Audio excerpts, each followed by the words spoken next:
Hello and welcome from Rethink Mad Minds 2016 in London. I'm here with Tobias Dennehy from Siemens. Hi Tobias and welcome to the conference. Hi, morning. First of all, I would like to ask you to introduce yourself and your professional background.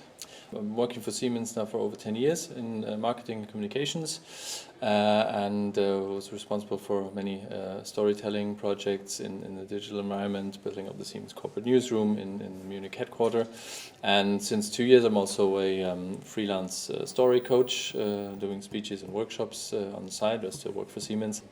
So this morning you presented a case study from Siemens on the power of content and social storytelling.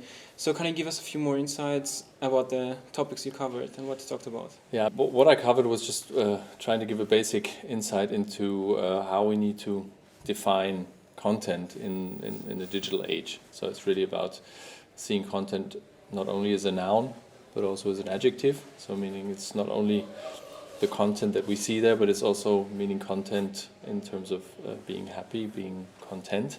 So looking at the customer side and at the recipient side, what content can I provide at which time, in which channel, so it actually doesn't make me happy as a sender, but my recipient. So I need to know much more about the people out there, where they are, what they are doing, what they are interested in, so I can give them the right pieces of content that they, in their own customer or hero's journey, that they need at the right time. So there's a lot about this principal idea of content, but also about the fact that in the completely connected digital world, that we also need to collaborate much closer with our audiences, but also internally in terms of breaking up silos like digital marketing, like press, like internal. So everybody needs to work together in order to make the overall brand experience in every sphere comprehensible to the target groups. Mm-hmm. And you also talked a bit about influencers in marketing. So what's the role, from your own viewpoint, of influencers in providing a brand experience to customers? I think it's key because, the most influential people from a company are, of course, the CEOs, be it in a country or be it a global CEO, because they have a name, they are representing the company, and if they have a social footprint on certain topics, that gives the company a huge reach and credibility, because they can then really also connect to the influencers outside of the company on topics. Say, for example, your topic is urbanization as a CEO, and you, on the topic side, connect with influencers on this topic outside of Siemens, and they, really have a fruitful collaboration with them. Then Siemens becomes part of the conversation, and the influencers are, of course, the experts need to be the influencers, so on a lower hierarchy level through their expertise. But a CEO and high-level, C-level representatives can really give the brand a push of credibility because they have a name and they stand for this company. And how important would you say is the role of social media in approaching your customers and your target audience?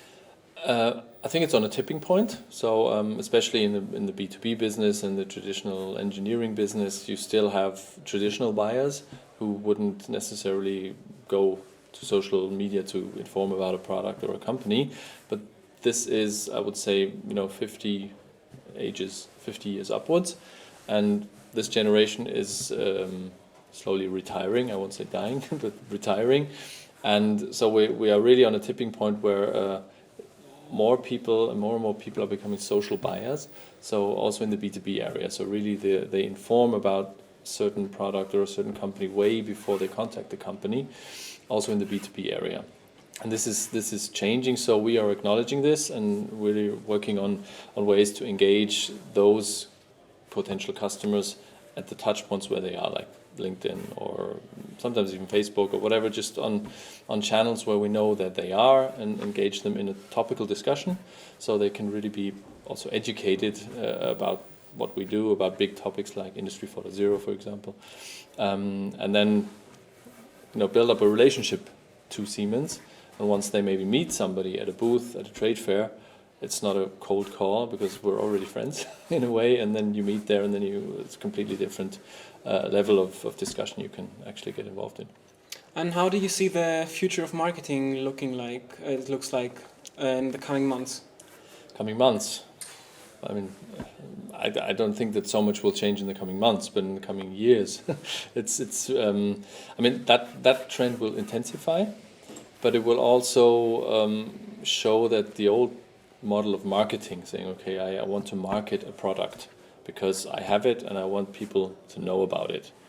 I think that needs to change. So it's more about acknowledging the Clue Train Manifesto, saying, you know, markets are conversations, so more this marketing aspect, and, you know, getting into conversations with the target groups and then learning their needs, and you know, maybe also, you know, co-creating your content with them, you know, making them part of your own brand, and then they become much bigger ambassadors of your brand and your products than maybe just if they buy the stuff. So I think the whole interaction and the whole collaboration aspect, that's really still in its infancy now. I think that will really take off in future.